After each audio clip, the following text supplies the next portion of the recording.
everyone, welcome back to another special episode of the Weekly Bees with our podcast extraordinaire here, Anna Gromadzka. She has got a podcast which is called Ways Women Lead, and we've been able to turn that into this fantastic book. We've had 1,200 pages of transcripts and all sorts of stuff, and in here some fantastic lessons. If you want to grab your book, just come onto our website or send us a note. We'll be able to get you one free of charge, of course. But I've got a question with regards to all of these wonderful people that you've actually interviewed across the years and had the privilege of doing that. But in your experience with them, what's been some of the most common traits of these great female women leaders?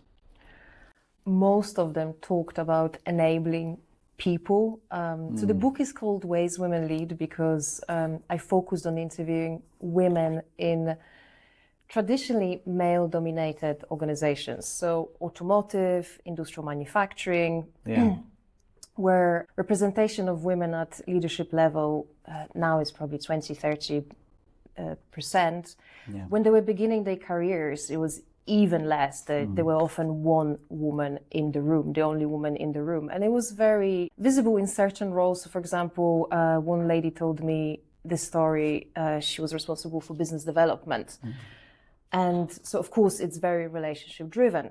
So she was explaining how when she goes to these conferences where they are key to win your customer relationships, she could see that there were so many people that knew each other from golf events. And she didn't have these networks because she didn't go to golf events because she was the only woman in these environments. And so it was much tougher for her. So those kind of stories were shared. But the one common trait between all these women was that they all made sure that they enabled leaders around them and helped people around them to continue to grow through the organization. Whether by advice on what soft skills they should be developing or who they should be speaking to, who should they be connecting to, they really went out of their way to help people around. And it's also seen by them being part of this initiative. All of them wanted to share these stories and are happy to connect to people and give advice and mentor.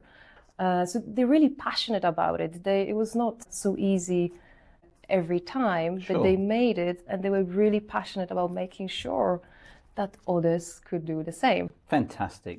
Well, there you go, guys. So have a look at it. Look at the tools, truths and triumphs of today's women leaders. And we'll see you next time on the Weekly Bees.